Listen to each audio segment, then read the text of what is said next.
and 145. I do really like the character design that this gives us. Okay, and I think I went with a lighter toned skin, which actually goes straight to my ancestry. So my ancestors are from Finland. Skin color, let's see, my modifier is 255. I think it's all the way up, yeah. 255, 159, 169, 169, there we are. 47. Isn't this exciting? Everybody's just like, yeah, I'm dying to see character creation. No, I actually really like character creation. I think it's fun. And then you gripe at the people making a character because you don't like the design. All right, let's see, make sure I'm keeping on that. 27, 127. Okay, I think that's good. All right, face details. Let's see what we got. So we're not doing presets. We're not doing similar faces. We're going to go to features, first of all, and we're going straight to the young side. So 0, 225, and 110. Okay, good. Face shape. So we got a lot of stuff under face shape. So facial balance first. We're doing 110. No, I went way beyond that. 113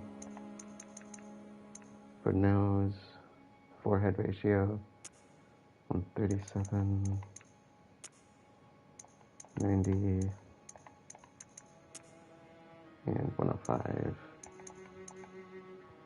And 154. 54? Yes, 54. Okay, wait, did I go to the wrong one? Let's see, facial balance. Man, there's so many little things here. 140. If anybody happens to know that my character is not changing at all, let me know, because sometimes this does glitch out. Which basically just means you have to reset and start a new game over, but, you know, it's not that hard to do. I clearly saw my skin tone change, so I'm assuming it's still going okay. I saw somebody get stuck with glasses one time for their entire game because they didn't go back and reset it. 157, 156, 96. Okay. Eyes. Grant us eyes. Let's see. I should probably highlight this while I'm doing this so I don't go to the wrong one. Let's see, 134. 167. 173. Oop, there's no, I can't math. Alright, let's see. Nose ridge, we're looking at 77. 119. 102? No, 201. Covering up the number there, 80.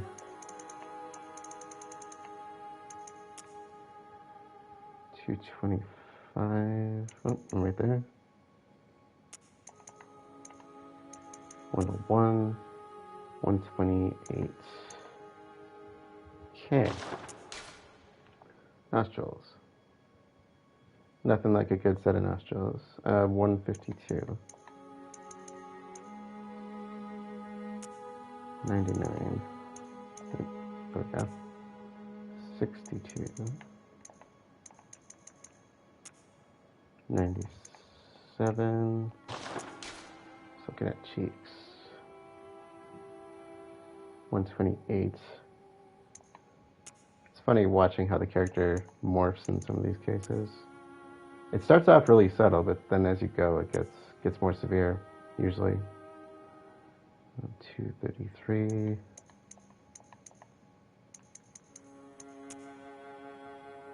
192.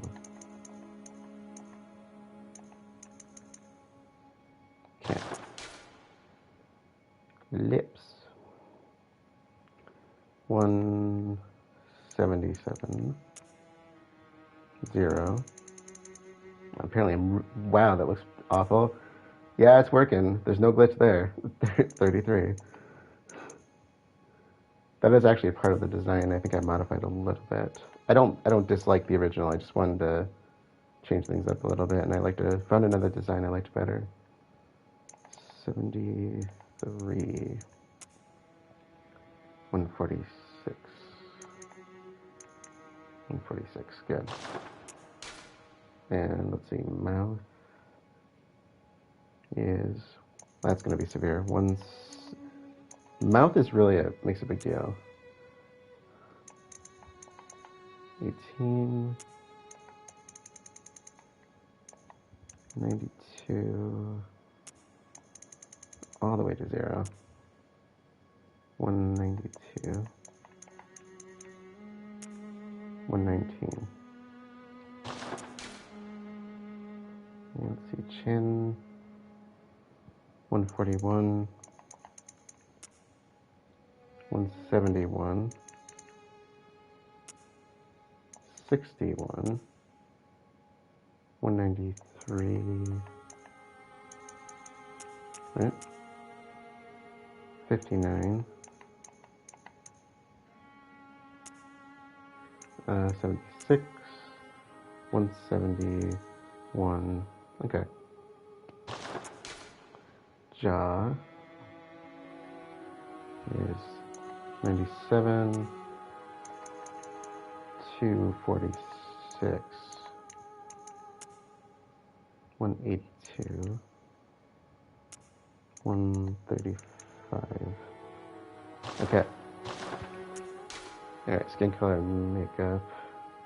Skin color we did, so we should be good on that. I'm going to double check it. Yeah. Okay, yep, those look good. Okay, eye area. Let's see, 189, 118. I will put in chapters afterwards, so you don't have to sit through this if you don't want to. 184, for those that might actually want to, see the game. 255. 204. Lipstick. That's an easy one. 125. And 229. 229. Okay. Alright, so hair and facial hair. Some obvious ones here I'm not going to need to deal with.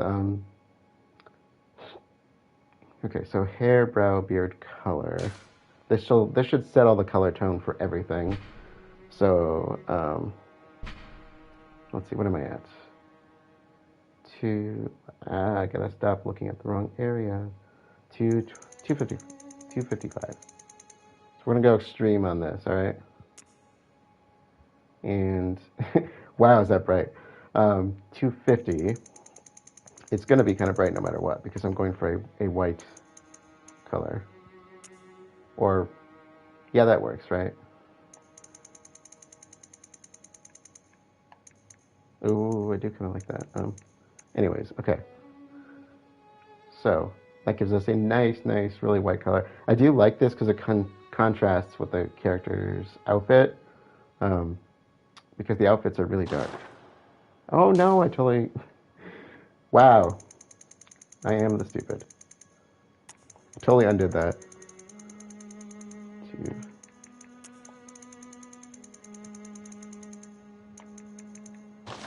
There we go. Okay. All right, so the original hair design that they went with for this was, and I'm not going to go with it, I'm going to change it, but this one, let's steer the character around this so you can see it from straight on. That was the original hair color, or hair design that went with this. And let's see, hair color, we're good. Brow color, actually, let's see, where's the brow? Where's the brow? I want to say I don't have the brow. Oh yeah, there it is. Yeah, left and down. Okay, that's the one. Brow color. They have it set to a different tone. So let's see. 90. Pay attention to where you're going. 90, 50, and 50. It's going to be a darker. Actually, I do kind of like that contrast. I'll stick with that. Okay, obviously, we don't need beard. Beard color. Eyelashes, I think we're down to the left.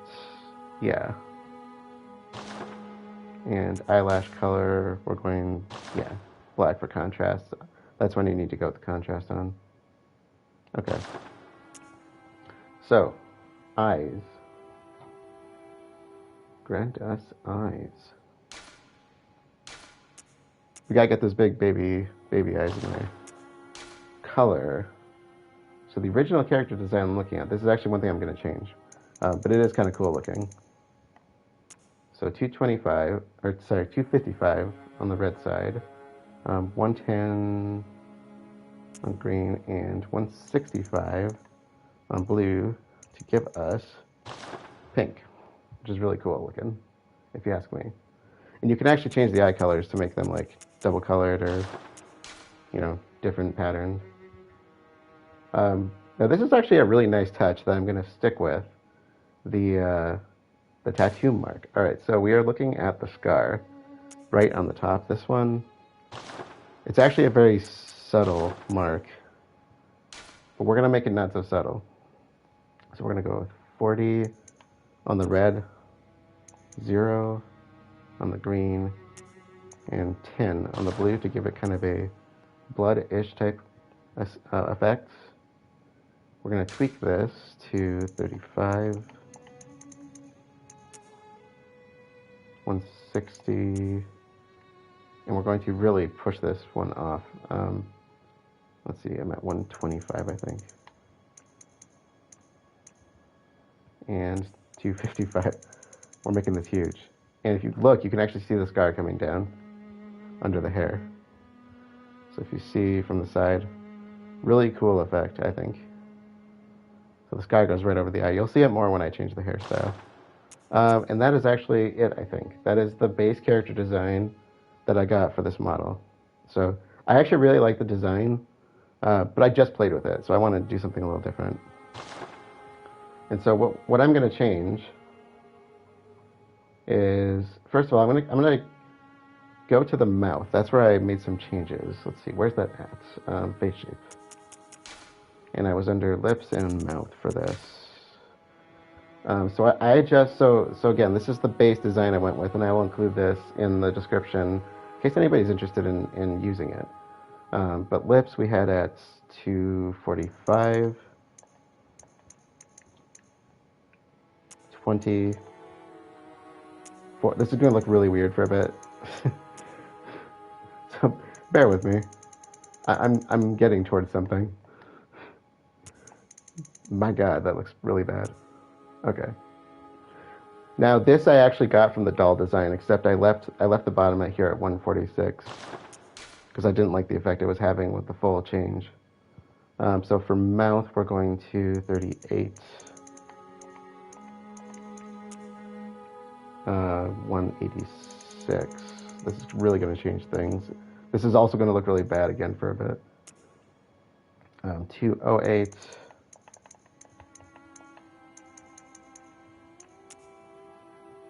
Let's see, 93. You can see it's starting to look a little bit more normal now. And ooh, I went way too far. Oh, there we are, 199. And 108. Alright.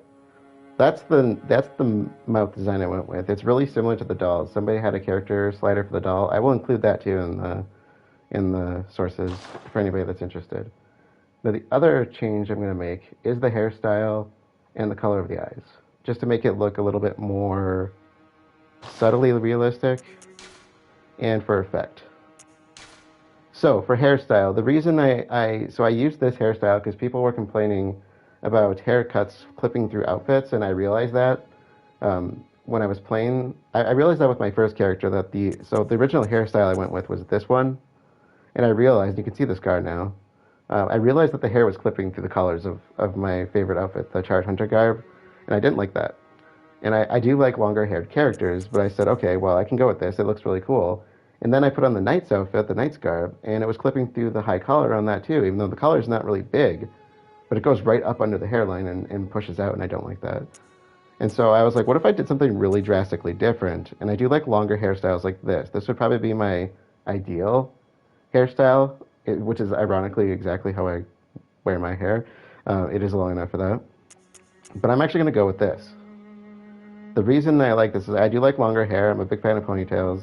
The ponytail doesn't clip too much with the outfits, other than the Charred Hunter garb so far that I've seen. So I think this will work nicely with at least the main outfit, hopefully some of the later ones. If it doesn't, I'll just be using the main outfit for the entire game. So big whoop. With the hunters, I'm not a fan of bangs. So I'm usually not a big fan of bangs, at least not like this. No offense to anybody that has them or likes them. But not that I dislike it. I usually wouldn't leave bangs down. I usually either tie my hair back, or if you're gonna have bangs, have it be at the relative length of your hair. But if you put the hunter's hat on it, actually you can see the white kind of coming out and covering up the scar a little bit. And I kind of like the contrast of the white coming out of the hat. So logic, all right. So we're gonna use that. Now the pupils, I'm gonna go a little bit more boring. Let's see, where are we at? I'm going to go a little bit more boring with the pupils. So color of pupils. I'm going to go with the standard blue. So people are probably going to think, wow, that's so boring, but I like the blue. I'm a blue-eyed person, all right? So that is our character. All right.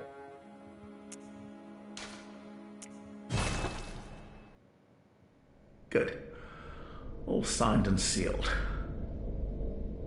Now, let's begin the transfusion. Oh, don't you worry. Whatever happens, you may think it all a mere bad dream.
You found yourself a hunter.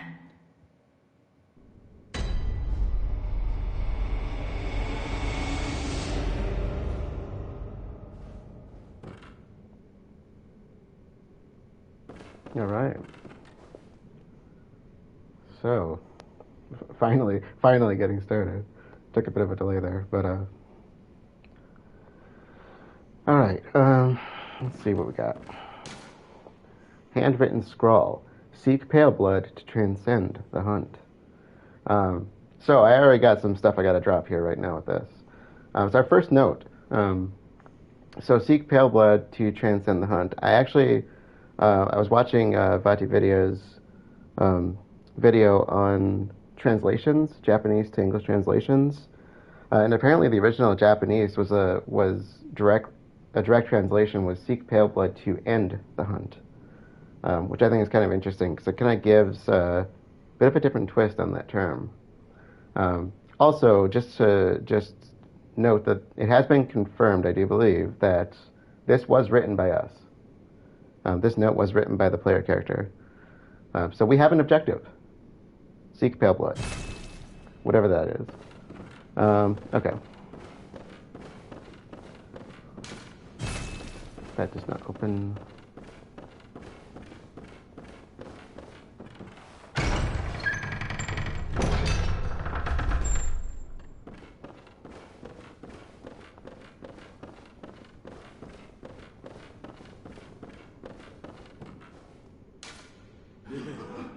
Yeah, so you will find notes like this throughout the game that kind of give you an idea of how to play the game. I'm not going to go over that. I'm assuming people can figure that out on their own. There are some here in this main part, and then there are some in the Hunter's Dream later that I'll point out when we get there.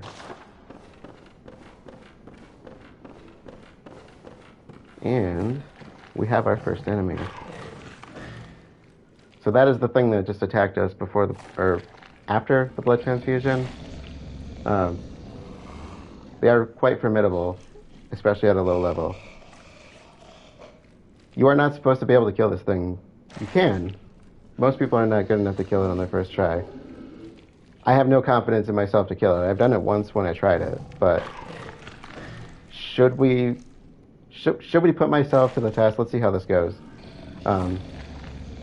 It's okay to die. It's going to happen. So, you can run past this and go through the doors, run outside. You kind of need to know where you're going to get away from it.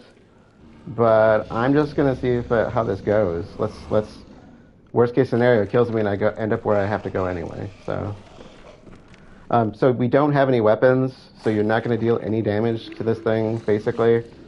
It's fast. It hits hard. You will die if you get hit too many times. It's wounded, which we have going for us. We'll see how this goes.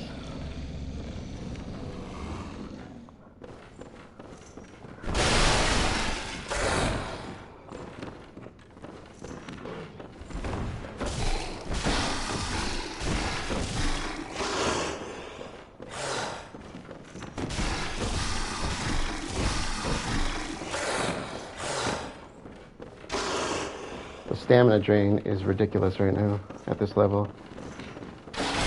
Ooh, big furry. Big furry.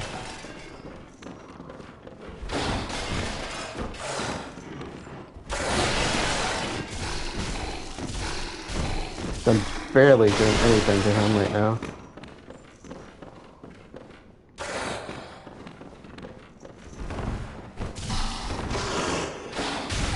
Ooh.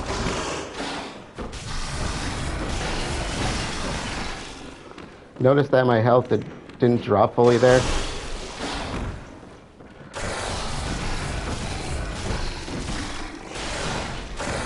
If you get hit, your bar will decrease, but you'll still see red where it originally was. If you hit the enemy while it's still up, you will gain that health back. It encourages you to play more aggressively.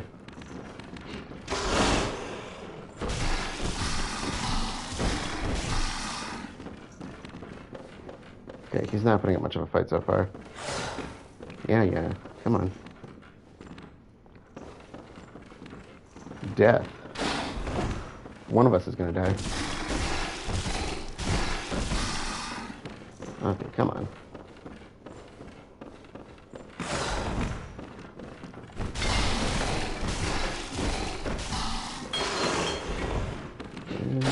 Big fluffer. Big fluffer. Woo, he's gonna bite me. Oh. No. Health back. I'm not dying after I got that close to killing you. Come on. Work with me here.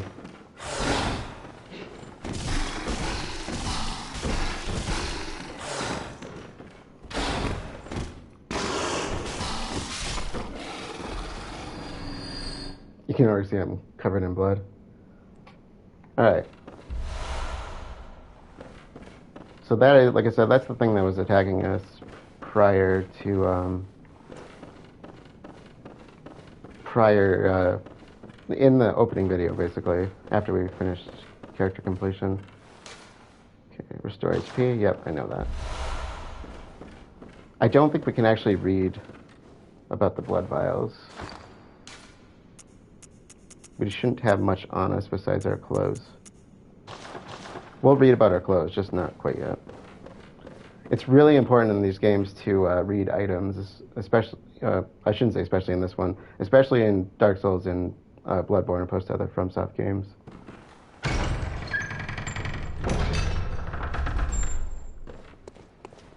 Okay.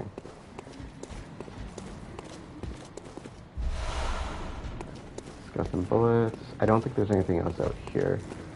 So I do have a lot of notes on this game, but they're not comprehensive for all items in the game.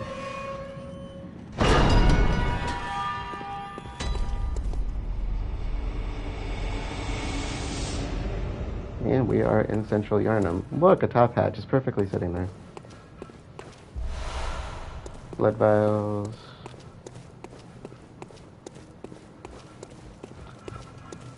That door is locked. This guy's gonna try and kill us. Yeah, it's not worth fighting him. He's harder. He's not harder, but he's gonna put much more of a fight here because he's got much more HP. Okay, we want to get up the ladder. Like I said, you can just run out here if you don't want to die. Because that Scourge Beast back there is probably going to kill you.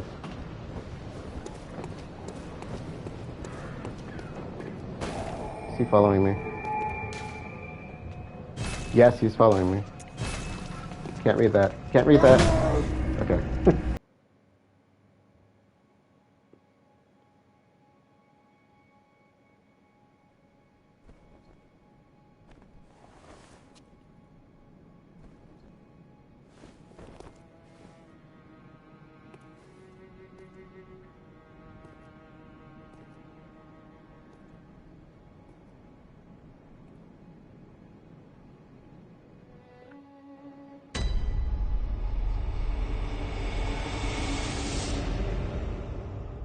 All right, so we are in the Hunter's Dream.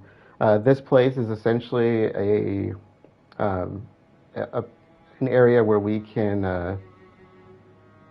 It kind of serves as a hub for us to level up, to set our gear up, to upgrade weapons and sort through items, whatnot.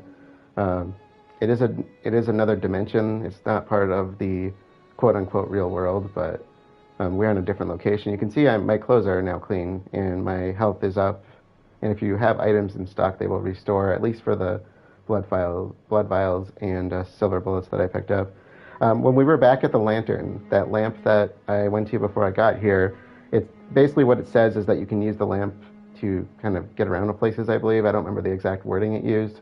But if you go to a lamp, it'll bring you here, and then we can use the tombstones to get around. So let's explore this place a little bit.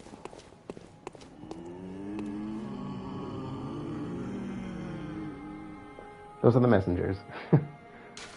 An abandoned doll. Okay, so let's talk to the messengers. Oh, more messengers. Okay, the messengers offer you a trick weapon. Choose one. Trick weapons are wielded with the right hand and employed in beast hunting. So, let's see. I'm going to go with the saw cleaver for my game. Honestly, I don't think I've ever played this game without the saw cleaver. It's my favorite weapon in the game. If you want to go with a kind of heavier weapon, you're going to want to go with the hunter's axe. If you want to go with a light, more dexterous weapon, you want to go with the threaded cane. The saw cleaver has a lot of bonus to it, especially early on, and the fact that it is a serrated weapon, which means it works very well against beasts. We'll read about the weapons here in a moment. Man, messengers are just all over the place here. Okay, the messengers offer you a firearm. Choose one. Firearms are wielded with the left hand and deployed in beast hunting.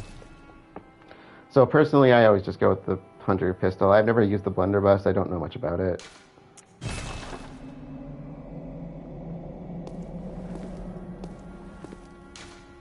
A notebook received from the messengers. Leave messages with these loyal servants to share them with hunters in other worlds. Okay. I'm going to explain what these things are as we go. I just want to kind of make our way through. Aha. You must be the new hunter. Welcome to the hunter's dream. This will be your home for now. I am Gehrman, friend to you hunters. You're sure to be in a fine haze about now, but don't think too hard about all of this. Just go out and kill a few beasts. It's for your own good. You know, it's just what hunters do. You'll get used to it. Alright, yeah, so that's Gehrman. He watches over the hunter's dream. So we've been hearing that term a bit, hunters. So hunters are essentially agile fighters. That's what we are.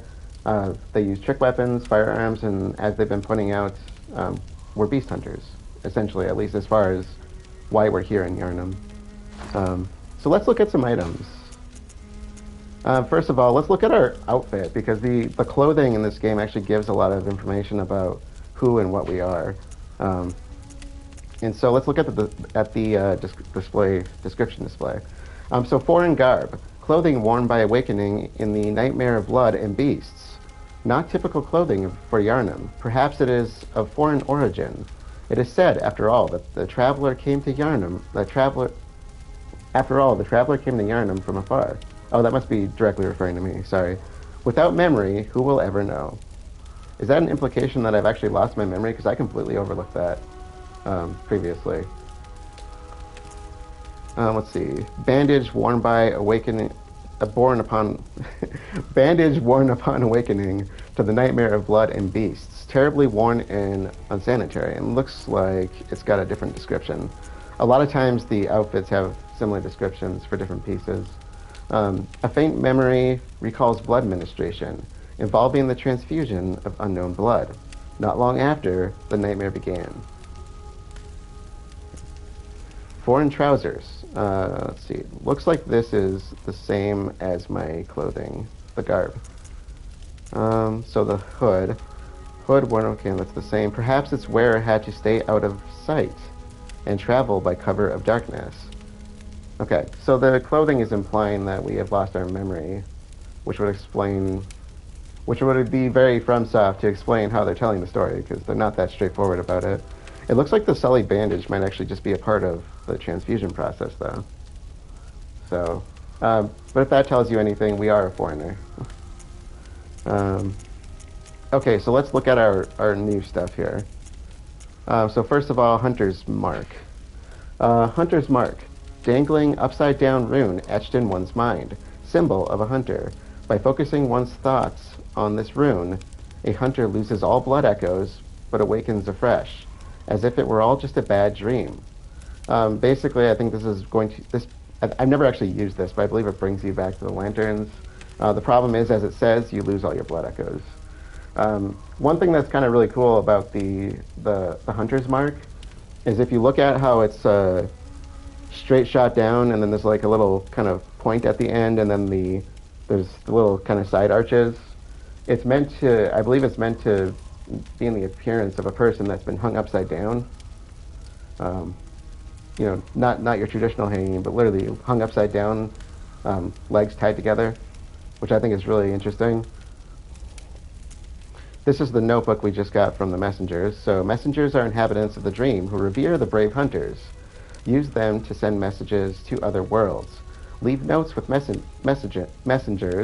Read the notes left to messengers in other worlds, and rate notes to reach out to hunters across planes of existence. This is meant for online play, so I've actually never used this. But this is a way you can actually leave notes to other people who play, who are playing online, essentially. So we're not going to be using that in this. Now for our weapons. So there is a trophy in this game called Hunter's Essence. In order to get it, you actually have to collect every weapon in the game. So we are starting off our first part of the trophy by getting the Saw Cleaver and the Hunter's Pistol. So, Saw Cleaver, one of the trick weapons of the workshop, commonly used in the hunting business. This saw, effective at drawing the blood of beasts, transforms into a long cleaver that makes use of centrifugal force. The saw, with its set of bloodletting teeth, has become a symbol of the hunt, and only grows in effectiveness the more grotesquely transformed the beast. So it is a serrated weapon, so like I said, serration is good against beast-type enemies, which is what you mainly run across, especially early on in the game. Hunter Pistol. Pistol made at the workshop for hunters stalking beasts.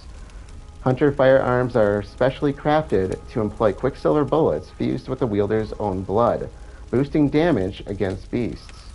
The pistol is a quicker draw than the blunderbuss, allowing for a speedier response to attacks, or speedier responses to attacks. So we have our first two weapons. Now I know when I've been playing with friends in the past, they actually weren't familiar with how to equip weapons. So just to go over that, you want to basically go to the menu from the start. Arms you equipped right here in the second row down. The first two are your right-handed weapon, the trick weapon, and then the other two here are the firearms. So I'm going to put Saw Cleaver here, Hunter Pistol here, and now we have both. So we have a memory altar, we have a workshop area. Here's a note: to escape the dreadful hunter's dream, halt the source of the spreading scourge of beasts, lest the night carry on forever. So we have an objective and kind of a secondary, less specific objective. We got some more things we can explore. Wait, what'd that say? The bath appears linked to the nightmare, but there are no messengers. So, before we kind of get out into the world, the messengers are these guys. Trade in blood echoes with messengers to buy and sell items. So we can exchange blood echoes with them for stuff that they're selling. And it's actually a good way to get clothing, which, honestly, fashion. I'm all about fashion. So the messengers are these little guys. So now in the beginning when we were attacked by the Scourge Beast, I don't know what launched the fireball at them, because as far as I know, I've never seen the messengers be able to be aggressive. But they're here to help us, so they look creepy, but, you know. Alright, so to get back to Yharnam, we want to use these 4 headstones, or not necessarily to Yharnam, but to get back to the real world, so to speak. The first one is specifically for Yharnam, so it's called the Yharnam Headstone. And awaken at a selected location in Yharnam. So we have access to 2 places. The first floor sick room is the clinic that we were just at, and Central Yharnam is the lamp I just went to. Now, one other thing to point out down here, there are messengers here. These are gameplay messengers. So if you want to learn more about gameplay, interact with them. If you're not familiar with the controls, for instance. There are other headstones over here. These are for, makeshift altar. I actually don't know what the makeshift altar is for. But these are all for chalice rituals, which we'll get into later, so you can't use these right now, and we're not going to use them until way later in the game. A holy chalice is required to conduct a ritual, and we don't have any. There is a couple of other things here to point out. First, this will become accessible later, so too will that bath over in the corner. And there's a little hidden place back here. Sometimes Gehrman will be back here. Gehrman? Did I say that? That didn't sound right in my head. Stump messenger. This stump appears linked to the nightmare, but there are no messengers. So this is another place that we'll have access to later as well. Alright, so let's get going. So we met Gehrman, we found a doll, The messengers, there's a few messengers here that helped us already. You can see messengers at the tombstone as well. But we got our first two weapons, the saw cleaver and the hunter's pistol, and we learned a little bit about ourselves already. That we're a hunter and we traveled here to Yharnam from a foreign land. So let's get back to the real world. We're gonna go to Iosefka's clinic, which is the first floor sick room.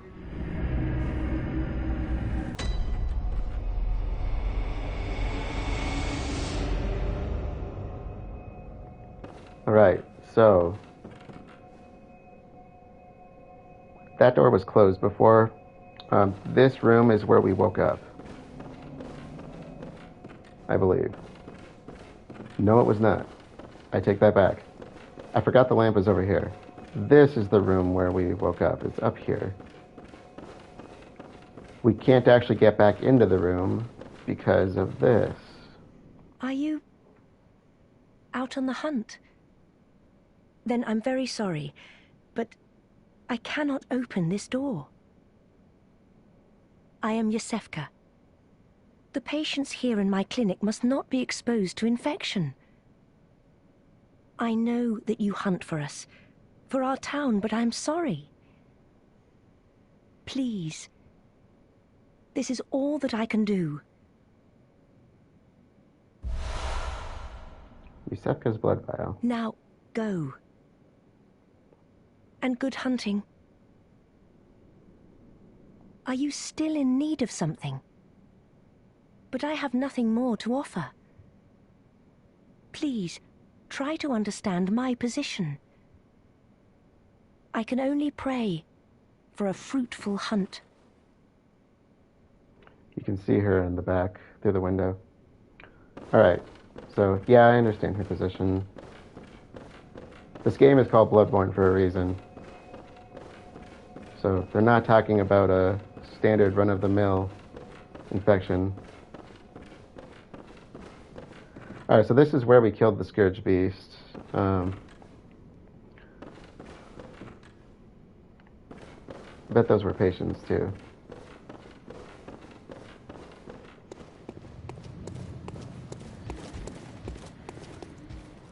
I can hear the executioner up there. All right.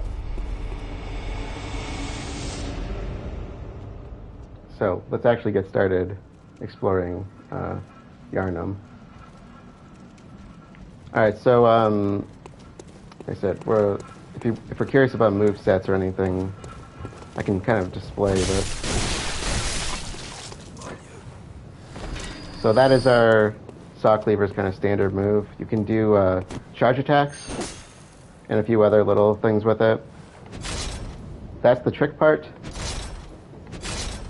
So you can extend it, get a little bit more reach. You can also do a swining attack.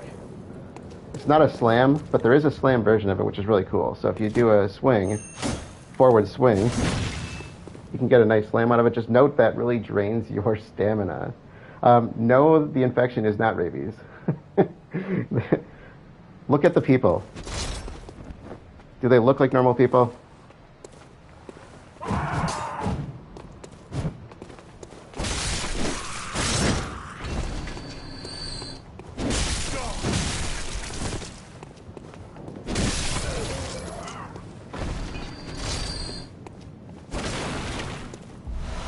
So the people here are not normal people.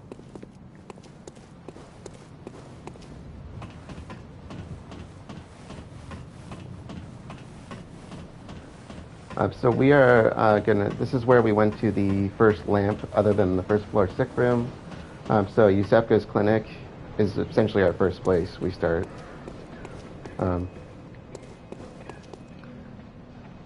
Oh, you must be a hunter. And not one from around here either. I'm Gilbert, a fellow outsider. You must have had a fine time of it. Yharnam has a special way of treating guests.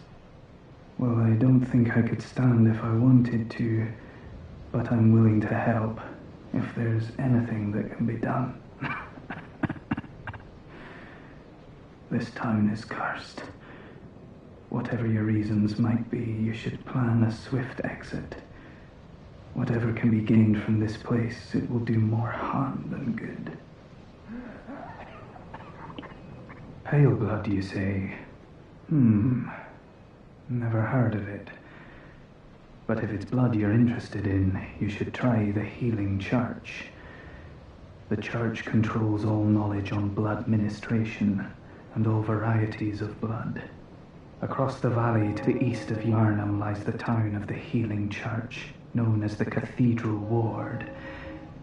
And deep within Cathedral Ward is the old Grand Cathedral, the birthplace of the Healing Church's special blood. Or so they say. Yharnamites don't share much with outsiders. Normally they wouldn't let you near the place, but the hunt is on tonight. This might be your chance. Across the valley to the east of Yharnam, deep with... that's your... Okay, he's repeating dialogue. So that is Gilbert. In the credits, I believe he's referred to as the critically ill man. So from what he just said, he's not familiar with Pale Blood. So he's kind of directing us to the Healing Church where we can learn more about blood ministration. So one thing I want to point out here is you can hear him coughing, and it's supposed to draw you over to this window. If you notice the lantern, it's kind of got a reddish tint to it, and you can see kind of a mist or smoke coming out of it. So I believe those are incense lanterns. They're supposed to be indicators that there's somebody at the house that's alive, essentially. And the incense that they use in Yharnam is supposedly wards off beasts. So if you see those, you want to go and investigate them. So not saying that the people are still in the right mind, but Gilbert here has been helpful already.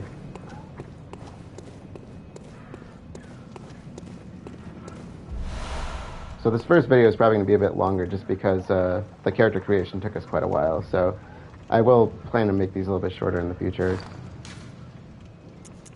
Alright, so got a new item, Pebbles. Oh, we actually have Molotovs, I didn't see that. Well, let's read these quick. So we got Iosefka's Blood Vial. Blood Vial acquired from the lady doctor at Iosefka's clinic. This refined blood, highly invigorating, restores a larger amount of HP. This rare blood vial is a product of a slow and careful refinement process, likely devised by the doctor herself. So similar to the blood vials we already have, but better essentially. There's more unique blood vials in the game. Molotov cocktail, I'm sure everybody already knows what that is, but explodes in raging flames when thrown against an object. One of the oldest hunter tools available in the workshop. Since the tragedy that struck Old Yharnam, fire has become a staple in the beast hunts, and is thought to cleanse impurity. Certain types of beasts have an abnormal fear of flame. And this is one of my favorites. I never use them, but Pebble. Small pebbles found throughout Yharnam can be thrown at foes. Quite thrilling. What better way to describe an item? So, let's go kill some beasts.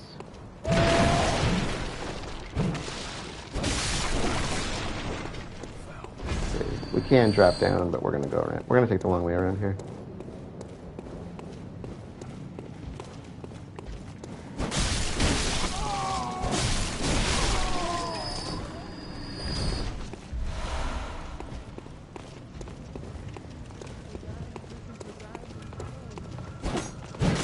Whoa, what was that? Did you just see me phase through him? That wasn't me, right? That actually happened. I thought somebody was behind me. I swear I just phased right through him there. Tell me that wasn't, tell me I wasn't seeing things.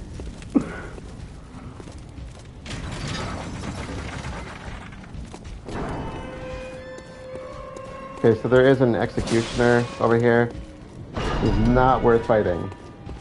Don't waste your time on him. You can supposedly get blood gems off of him, but definitely phase. Thank you. I'm glad that wasn't just me. I Was there a lantern? I thought I heard something. Okay. I gotta keep my eyes open for lanterns.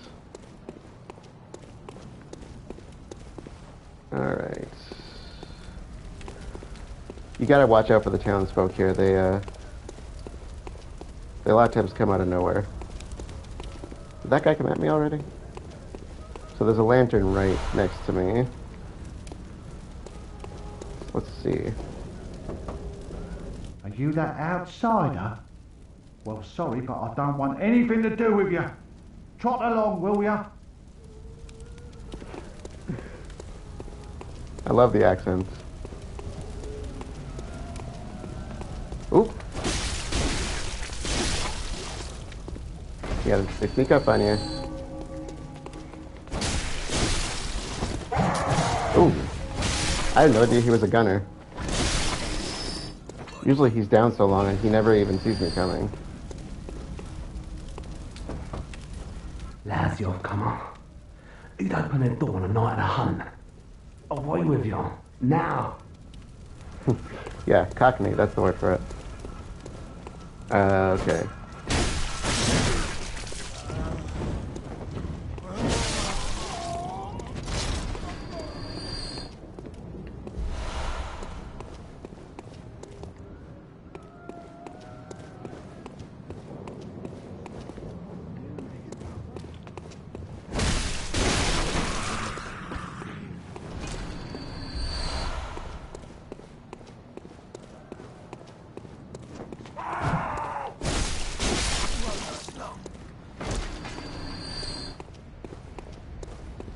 Sometimes it takes them a while to drop stuff, so I usually run back and check the bodies.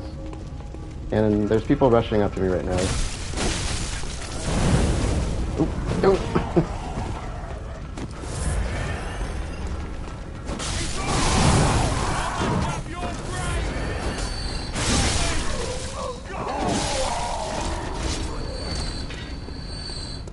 This is one of those areas where it's very common for people to die a lot the first time because there's so many enemies here.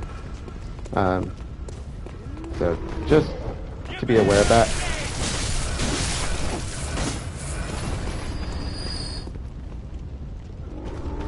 If you ever see me swinging at an enemy that's already dead, it's me getting my HP back.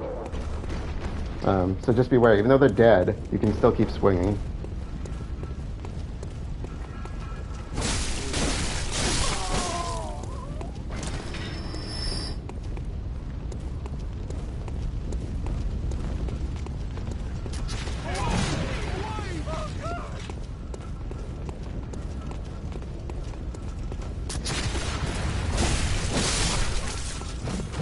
Ooh, that's a lot of people. That's a lot of people.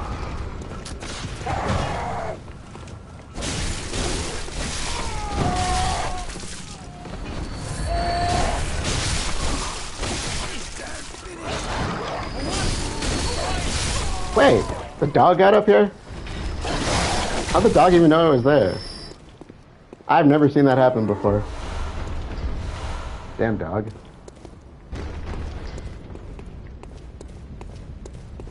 You know, I actually like dogs quite a lot. It would take games like Dark Souls and Bloodborne and other FromSoft games to make you not like dogs. Because who doesn't like dogs? I mean...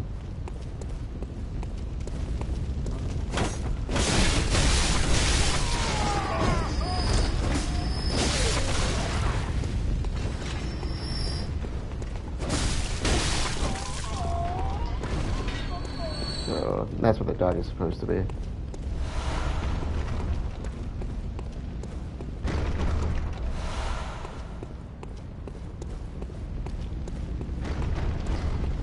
Can I get that from here? You're gonna make me run up there? Or can I knock it? Oh, okay. Crisis averted. Where did you come from? I swear I killed everybody.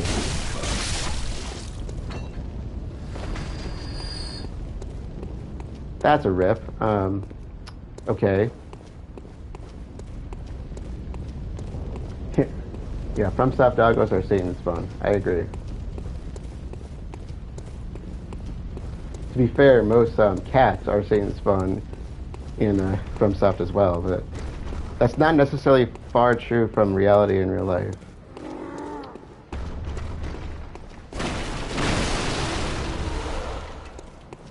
Depending on the cat, of course. Some cats are really friendly.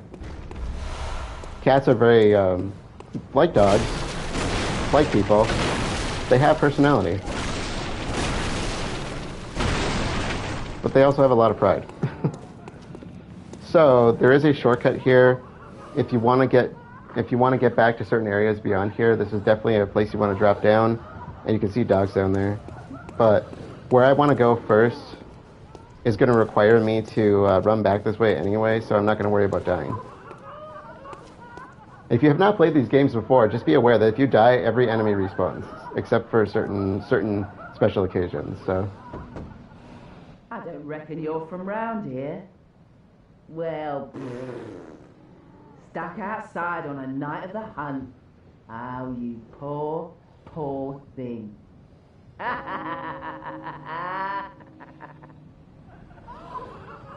They're just having a good old time in there. Wait, you have more dialogue? I don't reckon you're from where? Oh. No. Okay, so let's go see if the big guy's still over here. So these trolls, for lack of a better word, I think that's actually what they're called, are a good way to test your parry skills using your firearm.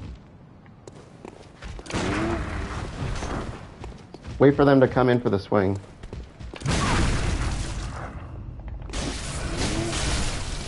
Of course, don't get hit by them either. So they're going to do a wind-up, come in for a swing. You want to get them before they make contact with you. And see, I keep getting hit by him. I'm not doing very good here.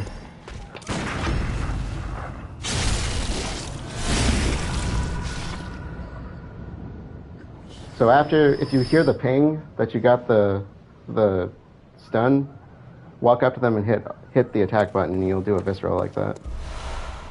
And that attack is going to become a saving grace in many fights, in many encounters down the way. And oh baby, okay, we just got an amazing thing, the torch.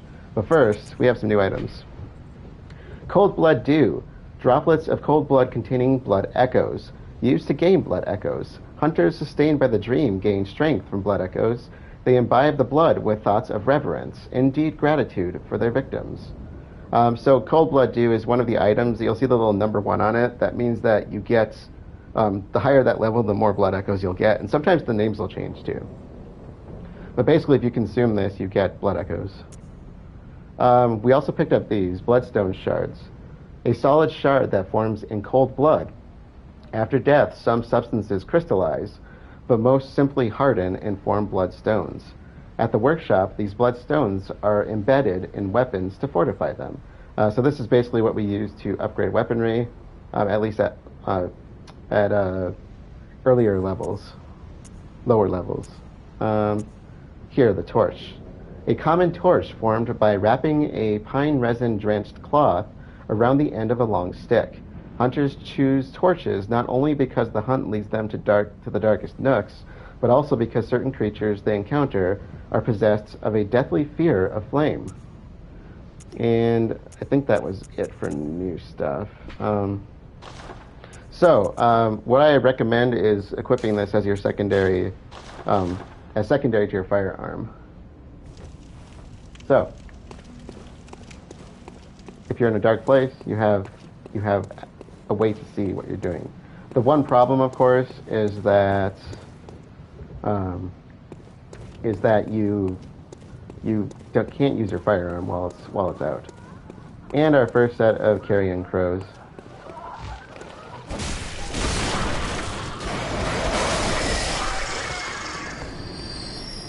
Crows that don't fly, or at least don't fly well. So one thing that's really interesting,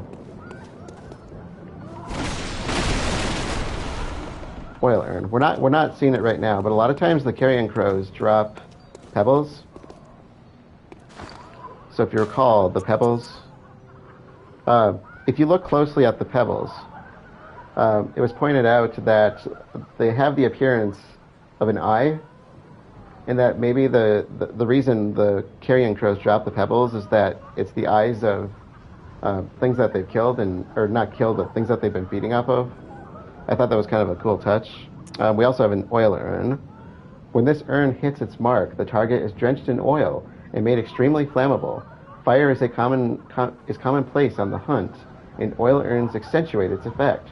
Sometimes, when hunters burn beasts, they appear intoxicated by the euphoria of purification. Okay. All right.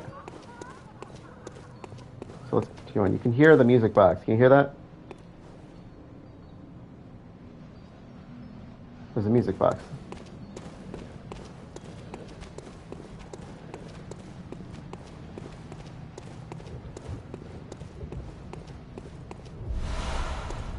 Some more cold blood. That's going to be really helpful later.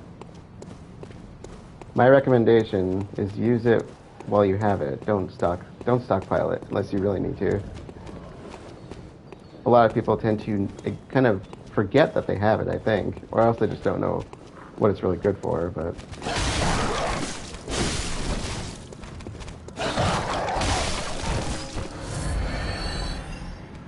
it's a lot of people with dogs. That's not good.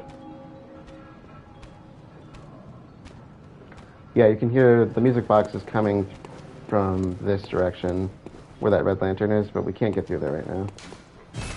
It's closed. We'll get there next time.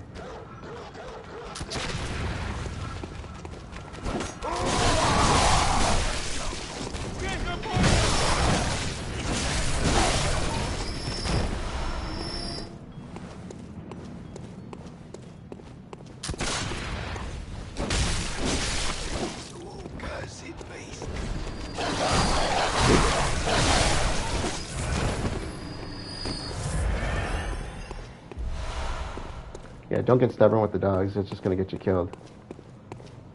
I always get stubborn with them when they hit me. And I go in for another swing, and then they hit me again. And before you know it, you're dead. Okay, so we're going to loop up here. So this is the Great Bridge. We're not going to go down that way because there's 2 Scourge Beasts, and they're going to wreck shop if you're not used to dealing with them. And they may wreck shop if you are used to dealing with them because they can hit hard, especially early on. And so you do not want to deal with them necessarily face on like this with 2 of them there. So we're going to make our way around here.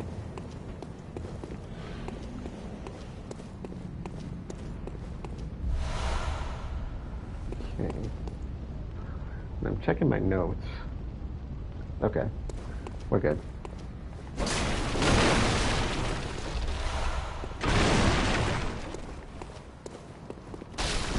The rule of the game is you have to roll into everything that you can, right? Okay. So, there's a ladder over here. We're going to go down. And we don't have to do this. But it will help us in the end. And I'm actually going to check over here. I can't remember if there's any items here that we need.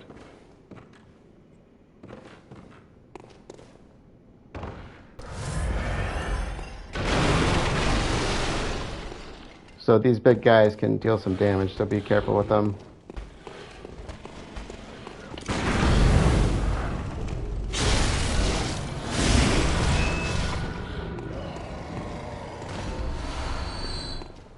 So you can see that if you look at the townspeople up top, and you look at their faces, you can see hair showing up.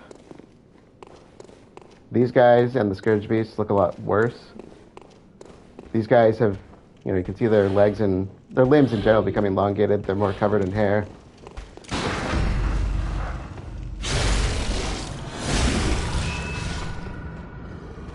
So what you're seeing is a progression of this bloodborne disease that the game is so named after, with the Scourge Beast kind of being the late stage of it for the townspeople.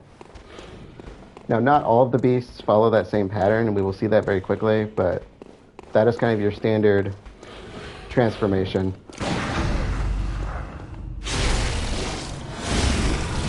Don't fall, don't fall, don't fall. These guys hit a lot harder. And there's another one down there, so I do not want him to fall.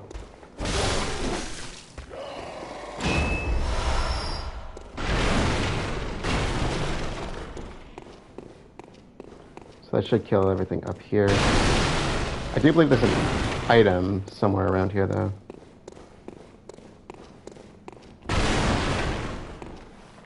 Maybe I'm wrong. Maybe I'm wrong. So we're gonna head down there. I could have swore there was an item up here somewhere. Okay, so you can already hear him snarling.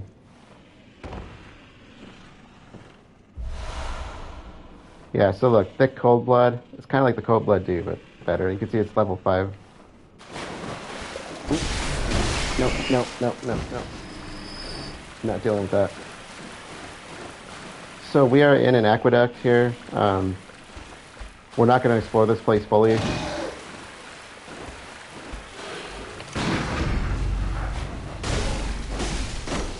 Oh, nope, I got caught in the wall. I keep getting caught in the wall. No.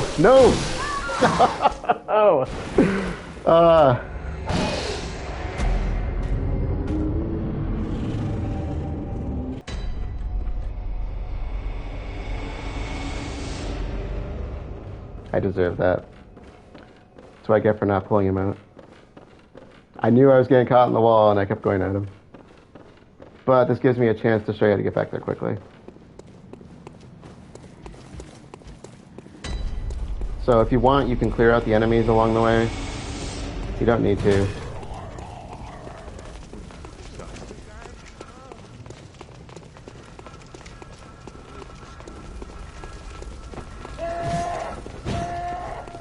That was a bad idea. I'm gonna clear some of these out, so there's quite a few of them still.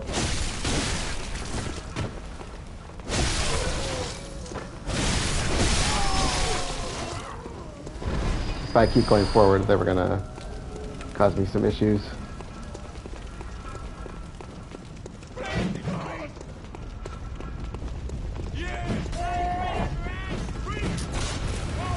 Watch for the gunfire.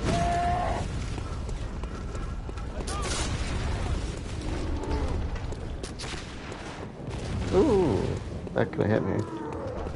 Alright. Who's still on my tail? Probably none of them. Okay. I'm gonna deal with him so he doesn't sneak up behind me.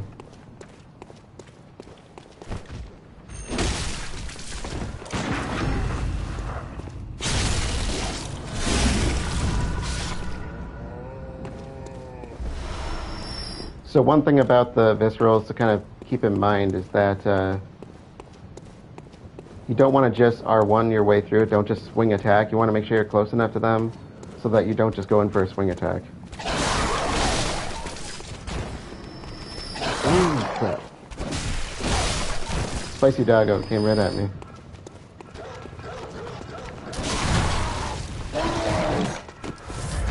Alright, that's my window. That's my window. That's my window. Ha ha ha! So you kill me now? No, they're still coming.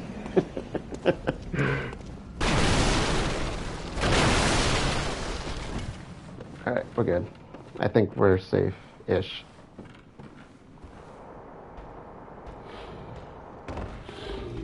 I don't think they're gonna follow me down here. I am gonna kill these guys, though. I don't want them ganging up on me.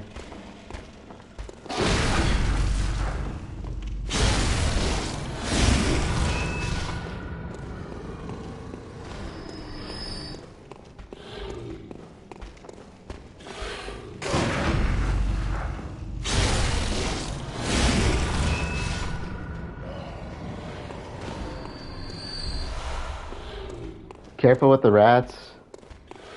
They can do a lot more damage than you think they would. And there's a few of them down there.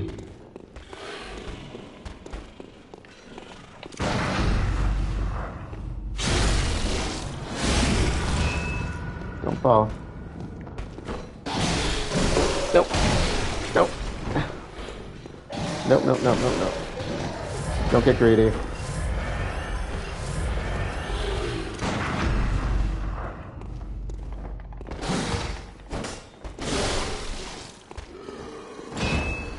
And I'm gonna have to go down there after him. Which is fine, I need to go down there anyway. So you'll probably notice... Well, I guess it depends if you played this or not before.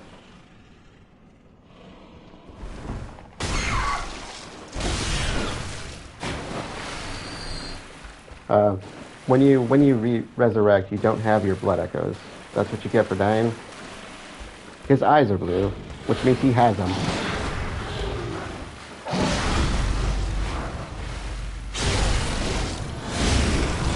If I kill him, I get him back.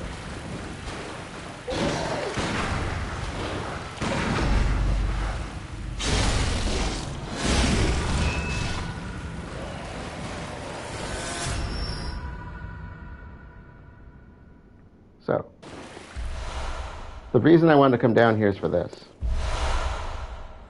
The hunter set.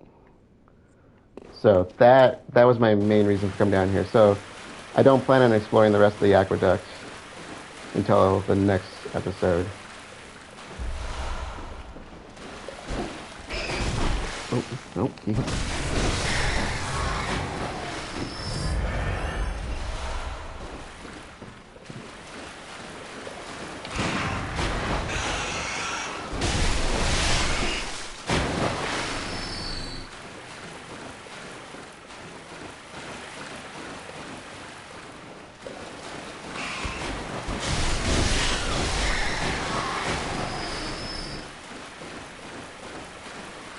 Make sure they don't sneak up on me. Ooh.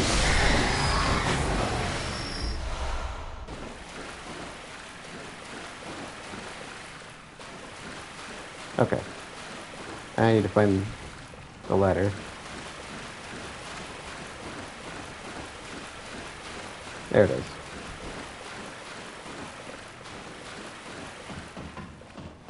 So that's the only reason I really wanted to come down here. Also, this part of the aqueduct doesn't really connect with the rest of it very well, other than falling down into the next part. So we're not going to come back this way. Over at the edge where I found the garb or the set, that's where the rest of the aqueduct is, and we'll see that area later. Just we won't be able to get up to where we are from it.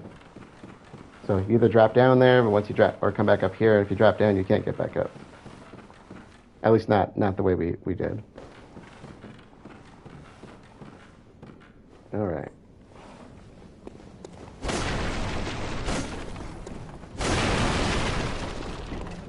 So let us go. We're gonna go back to where the ladies were having the time of their life in that house, and we're gonna go and access a shortcut area.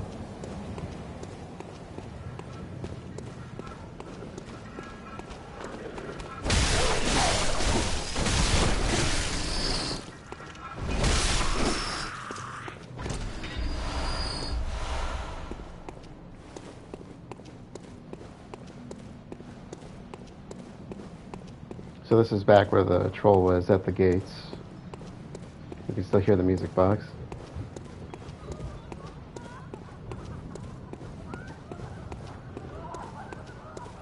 And you can hear them cackling away back there.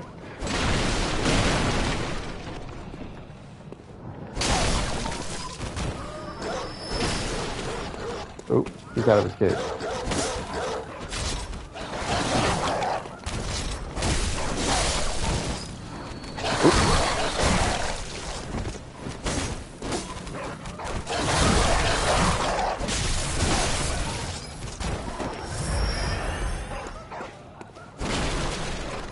That's the shortcut.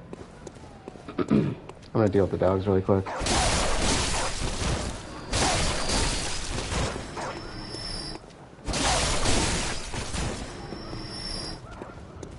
So you can just hear them laughing.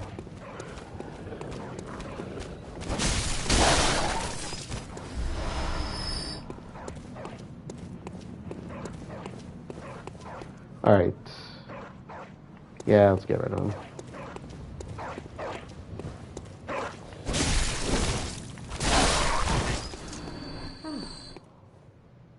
hunter, aren't you? Then, well, do you know of any safe places? Alright. So she is referred to in the credits as the Lonely Old Deer. I believe that's her. They don't really, you can see the incense lantern. They don't really give her a formal name. I've heard I have. Shutting up indoors isn't always enough. Well, if you hunters got off your asses, you wouldn't be in this mess. You're obligated to help me, you hear? So what'll it be? Are you going to tell me you're not? I can't help you. I don't know any place. Yeah, I should have known. You're good for nothing. No respect for the elderly is what that is. Yeah. That lot of good you outsiders do. Go on. Admit it. You think we're all mad, don't you? Well, go and stop it. I know all your tricks. We'll talk to her again later. She's never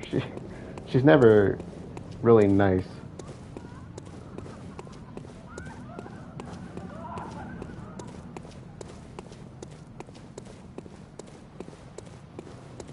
Let's see. There's an item up here.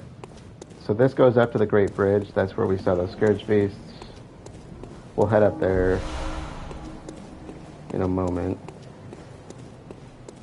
First, let's get the shortcut, because without the shortcut, we have to run all the way back here. So we want to just get through that door, basically.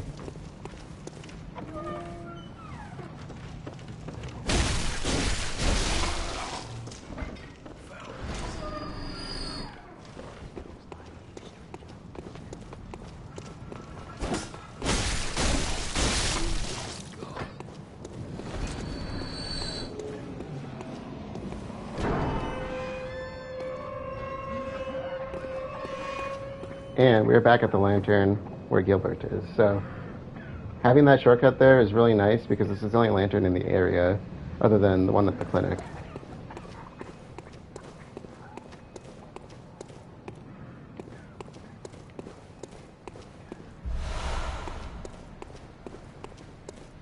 Okay. We're going to...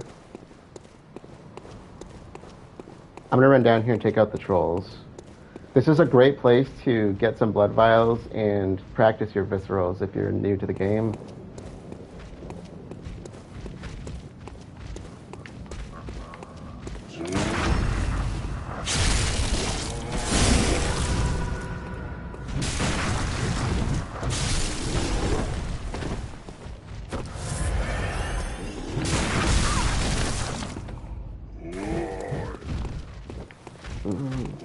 Yep. The nice thing about it is that the lamp's literally right next to us, so... Oop. It does not work on stairs, does it?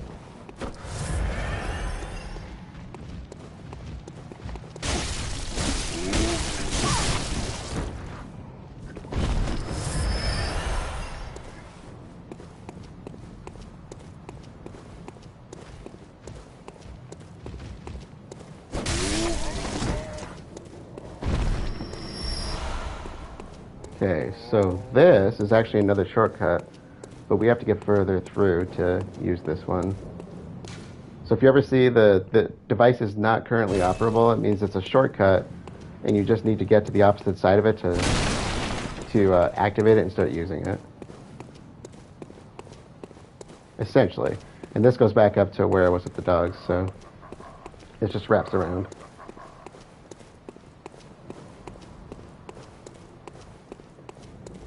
And I am covered in blood. Of course, it wouldn't be Bloodborne if it wasn't.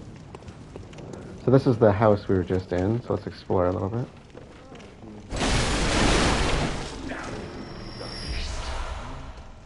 The guy in the wheelchair is a good one to get bullets from. And we got a new item. When the hunt began, the Healing Church abandoned us, blocking the Great Bridge to the Cathedral Ward as they burned Old Yharnam to the ground on that moonlit night. So we'll be bringing up that note again later.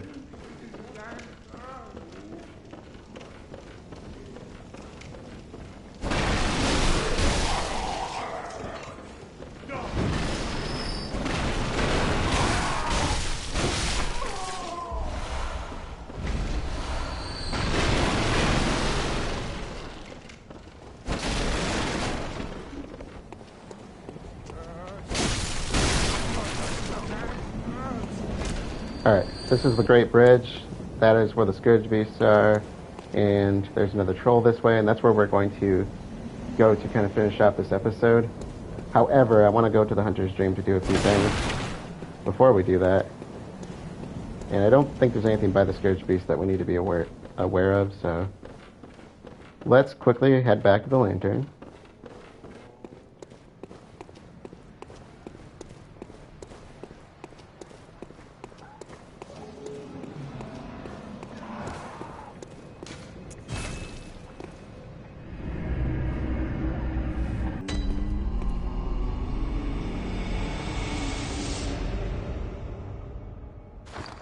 Alright, so we have a few new items. I thought we'd check them out. Alright, so throwing knives. Throwing knife with a finely serrated blade, one of the old hunter Henrik's favorite weapons. Does not cause a great deal of damage to beasts, but with deft use can distract attackers and keep them at bay. And then we have shining coins, various coins that are particularly luminous. There are very few uses for spare change during the hunt, but these will serve as guides through the darkness, or one could save them until morning if it ever comes. And so these are just levels of cold blood. So the thick cold blood, a thick droplet of cold blood containing blood echoes, used to gain a larger amount of blood echoes. A strong will produces thick blood, doubtless the product of obsession, a potent source of human strength. All right. So what else do we have? We have our first set. So this is the Hunter set that we're going to switch over to. So Hunter's Garb, one of the standard articles of Hunter attire fashioned at the workshop, accompanied with a short cape to wipe away blood. A fine piece of Hunter attire that provides stable defense to anyone facing Yharnam's beastly threat. Allows one to stalk beasts unannounced by the cover of night. That's actually a really important bit of information that they do this. That they do this specifically at night, and that they try to do it unannounced, which of course seems normal, but some people have pointed out maybe they're doing it in secrecy as well. So these are pretty much the same. So let's change over to our actual set. Now, come on. Are we looking schmancy there or what? Look at that. Come on, look at that. Look at that. now we're looking nice here. The other reason I wanted to come back here is because now that we have some shards, first of all, you do need to repair your weapon on occasion. We should be okay though. But we can fortify it. You don't really need to fortify your pistol, but the saw cleaver, yeah. So bloodstone shard. I'm shy of one, but I think I can handle what's coming with this. I wonder if I missed any items. I thought I upgraded this twice the last time I did it, but I could be wrong. So you can upgrade your weapons to +10 with the right equipment, but all right. So I think that's all we can do for now.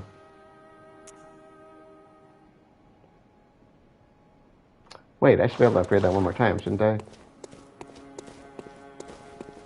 Do you need that many to do a second upgrade?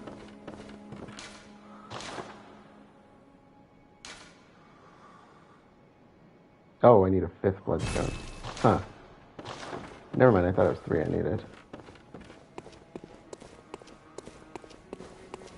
Yeah, I'm a big fan of the Hunter's Garb too, Hunter's set, and its variations. I know a lot of people said they don't care for the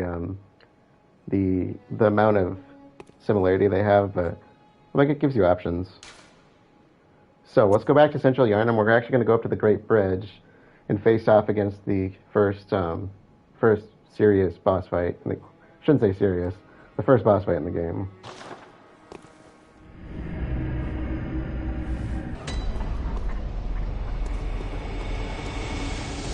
So we're going to head back up to the bridge. This time's finished.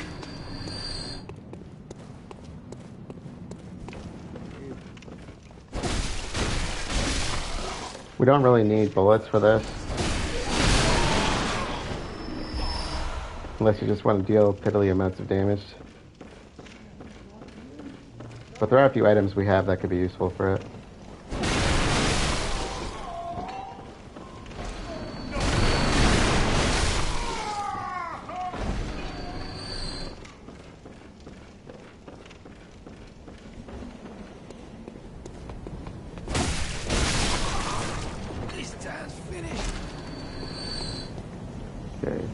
I don't want to deal with the Cleric Beast. You know, I think there is another item we can get up on the bridge. I just don't remember where it is.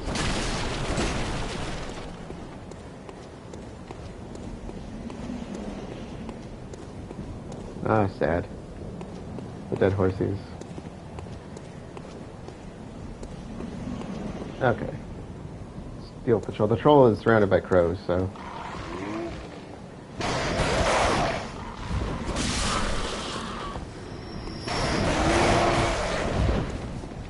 Lock on.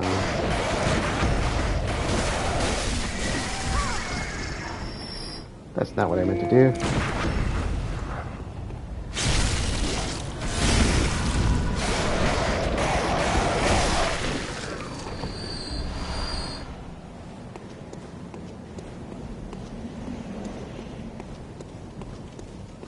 Alright, so in order to do this fight, you can do it just straight up with the saw cleaver. I think that's how I did it my first time because I actually ran out of supplies. But there's a few things we can do to make this go a little smoother. Oil urns and Molotovs can trivialize this. And if you need to, you got an extra heal, so let's see how it goes. If you die, it's not a big deal.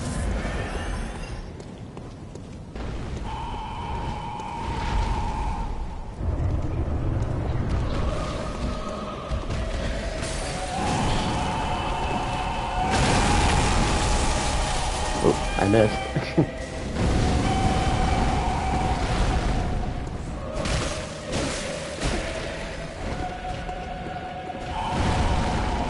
Oh, come on.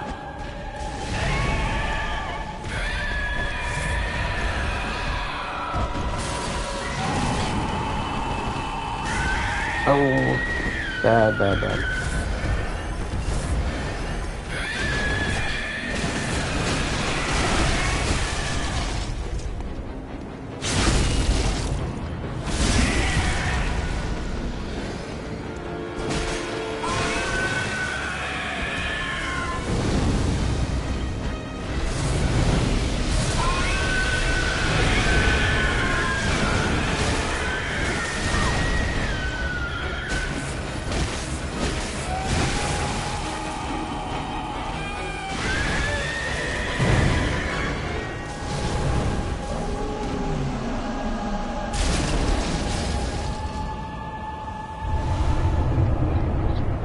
Sword Hunter badge. So that is the Cleric Beast. So like I said, not all beasts fall into the same patterns of transforming into a Scourge Beast. We did read a note recently, the previous, I think the last one we got, that talked about this gate being closed. This is the Great Bridge. So when they talked about closing the gates, this is the gate.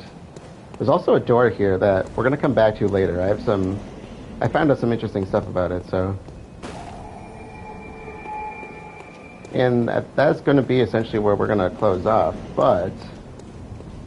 I want to go to the Hunter's Dream to see what kind of new stuff we got from that.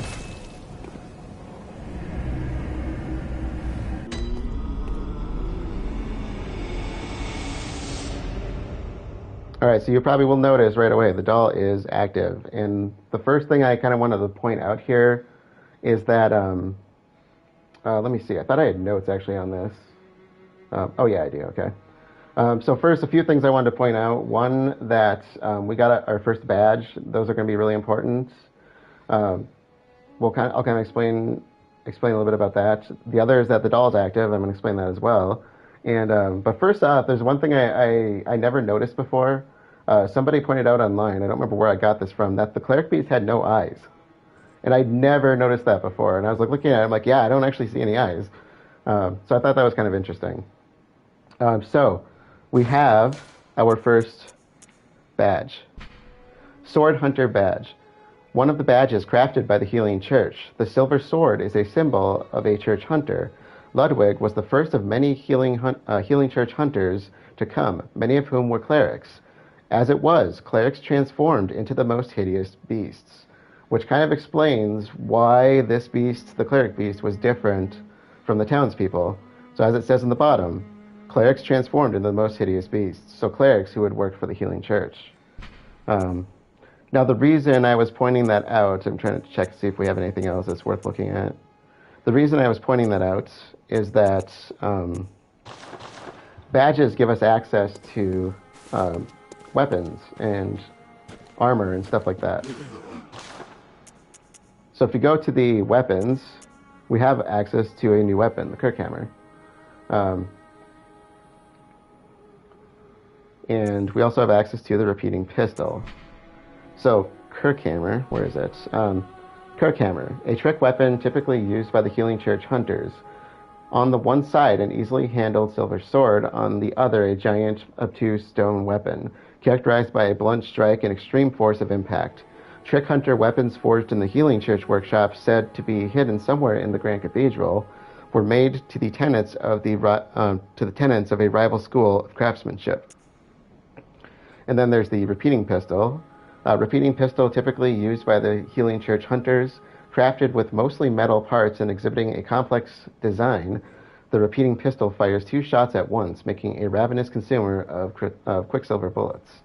Should be used sparingly compared to the workshop counterpart as the trump card in one's arsenal. So we also have, this has been here already, but we also have access to new clothing. I'll check that out later. I want to wait till I have some leftover, what do you call it? Leftover echoes rather than the ones we have.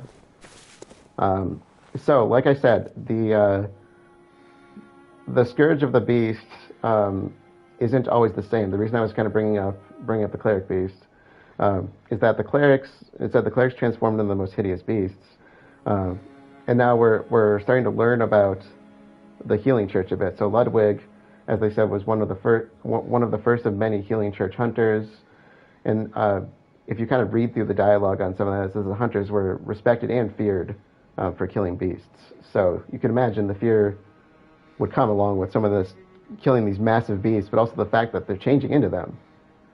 If you're looking at the church, because they mentions that they're changing into the beasts, essentially. So the other thing I wanted to point out here is the doll. So let's talk to her. Oh, actually, let's grab this first. Consume insight and ring the beckoning bell to enlist the cooperation of hunters from other worlds. Silencing blank ends such forms of cooperation. We'll read these two, actually. This has more to do... Wait, that's an item, isn't it? This has more to do with like co-op stuff. Beckoning bell. Great old bell discovered in the underground labyrinth. Its ring resonates across worlds, and the first hunter used it as a special signal to call hunters from other worlds to cross the gap and cooperate. A human must use insight to ring this uncanny bell, but the benefits of cross-world cooperation are many. And then there's silencing blank. Hunters are linked by the resonance of bells with special encoded timbers. The inaudible burst disrupts such resonance. Fire to end cooperation and prevent further cooperation. Firing this does not disrupt the resonance of a sinister bell, which I'm not going to bother with that one. So that's essentially how you would cooperate with people online, but it also helps you cooperate with in-game people as well. And she's checking us out. So before we talk to her, I'm going to use up these.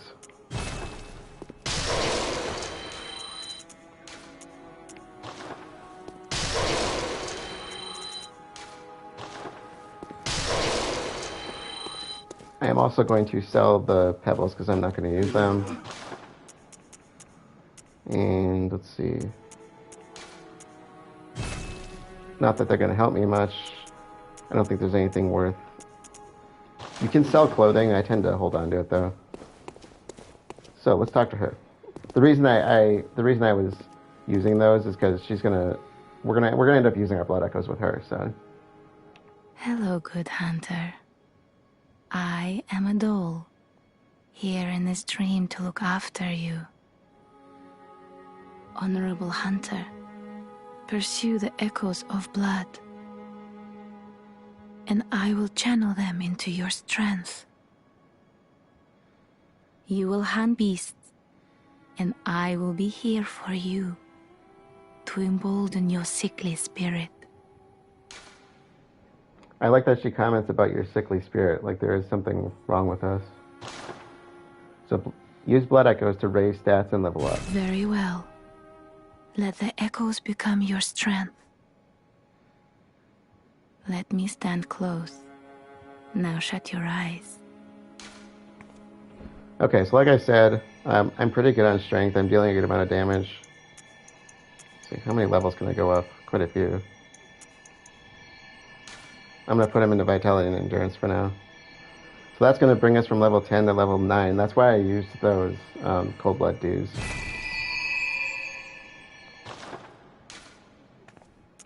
Did you speak with German? He was a hunter long, long ago, but now serves only to advise them. He is obscure, unseen in the dreaming world. Still, he stays here, in this dream. Such is his purpose.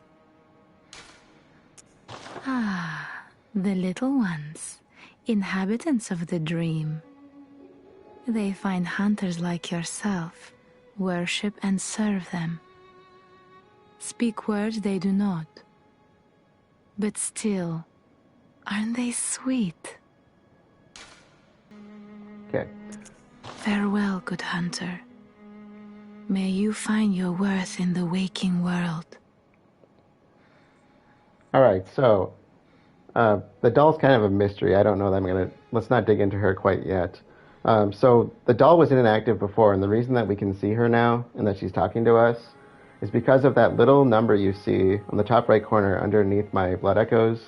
It's next to the little eye symbol. That's called insight. So we gained insight from finding the Cleric Beast, and we gained it from killing the Cleric Beast, I believe. I don't think I had any insight before that, because last time I came back here, she was not active. That is kind of where you're supposed to first get it. There are other ways to get it. Now, insight, if you kind of read the game's description of it, I believe it says something on the lines of how it represents the depth of inhuman knowledge, and it's also used as a minor currency. So if you look at the bell that I was just looking at, the bell can be you can use insight with the bell to summon people to help you. She wasn't active before the insight, and if it drops down to 0, she becomes inactive again. You can still level up, but she won't talk to you anymore. She can't talk to you anymore. And then here we can also use it as a currency. So we can buy, different items here. Right now we don't have much, but you can see you can use the insight as a currency. So let's see, is Gammon here? We'll talk to him in a second. So the insight, the way I actually I was trying to think of insight and how I would define it if I were coming up with my own definition. And it kind of made me think of when I used to teach botany labs. I remember my students would come to see me and they'd say they had so much more appreciation for going outside, and they would see things and get really excited, like just looking at something like a moss that's really simple. And the people that they were friends with, they just didn't get it. They thought they were kind of nuts. And I was like, that's kind of the way I saw insight. It's like the more insight you have, the more you will see things around you that other people don't know to look for, and they'll start to see things for what they really, and you'll start to see things for what they really are. That doesn't necessarily work directly with the game, because there's a kind of more that you can read into it with the inhuman knowledge side of it. But that's the way I kind of saw it. It's like you have the ability to see things that others can't see. Now, kind of some other things I want to kind of mention while we're here is the hunter's dream. And I don't know if Gammon's going to have much to say about it, but how this is kind of like she was just commenting about Gammon and the dream, how this is like an alternate dimension. So it is a real place like Yharnam. As far as I know, it's not supposed to be like an illusion or a dream. And this kind of brings me back to the quote, the famous Morpheus quote of what is real. But it's another plane of existence, essentially. It's just it's not a part of Yharnam. It's a different place. This was once a safe haven for hunters. A workshop where hunters used blood to enhance their weapons and flesh. We don't have as many tools as we once did, but you're welcome to use whatever you find. Even the doll, should it please you. No, I'm not going to use the doll that way. I know what you're getting at, old man. Okay. I'm going to take this off because I don't tend to use these much. The other thing I was going to kind of point out too before we close out is gestures. I do tend to change these up. So Hunter Salutation's one that I'll tend to use. I kind of like the wave. It's kind of a fun one. I like the sit down. What else do we have? I don't really use these other ones. So gestures, they're kind of fun. I'll kind of give it let's do an example because the doll will actually react to some of them. So it's kind of a standard procedure that if you come across another hunter, like another player hunter, that you should do a bow before you fight. Because people like to fight each other in these games. If you're playing online, you can get invaded by other people, and you can invade other people's games, and you can fight with each other. And so it's standard practice to salute. Or not salute, but a hunter salutation, the bow. So I think that's kind of cool. And the doll, bows back.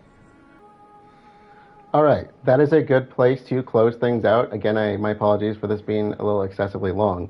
To recap, our player character is a hunter from a foreign land that came to the city of Yharnam seeking pale blood. This is a fictional city because I saw that question in the chats. We received blood administration at Iosefka's clinic in Central Yharnam, where we met Dr. Iosefka afterwards. And she wanted us to stay away from the clinic to avoid infecting her patients. So that's going to be important later. Yharnam is the home of the Healing Church and blood administration, which we learned from our new friend Gilbert. They use infusions for blood healing, as we have been doing with the blood vials that we've been using to heal, hence the name. Gilbert wasn't familiar with pale blood, which is our main objective, based on the note we found at the beginning, but he pointed us to the Healing Church so that we could learn more about blood administration, probably with the idea that we can learn a little bit more about pale blood or figure out what it is that actually is. We also met the lonely old deer, briefly, who asked us to help her find refuge. She wasn't very nice to us, but we will revisit her again. Eventually, we ended up on the Great Bridge, where we defeated the Cleric Beast, allowing us to gain our first insight and talk to the doll in the Hunter's Dream. Through her, we can use blood echoes, the blood echoes we've been getting, from the enemies we've been killing, or just from the items we found, for leveling. So we can finally do that, and that's probably the hardest part about this first section of the game, is that we can't level up until you do that. We also met Gehrman, the old hunter who watches over the dream. So these two characters are a bit enigmatic, so we'll learn more about them as we go along. Next time, we are going to continue exploring Central Yharnam. Gilbert informed us that the Great Bridge is closed, which we saw when we were up on the bridge, but that it's closed. It's usually closed on the night of the hunt. But he said that we could try the aqueduct that runs from Central Yharnam to Cathedral Ward. We already have an idea of where the aqueduct is because we saw part of it. So that is where we will head next time. Now, there is something I wanted to say before closing out this first episode for newcomers to FromSoft or Soulsborne games like Bloodborne.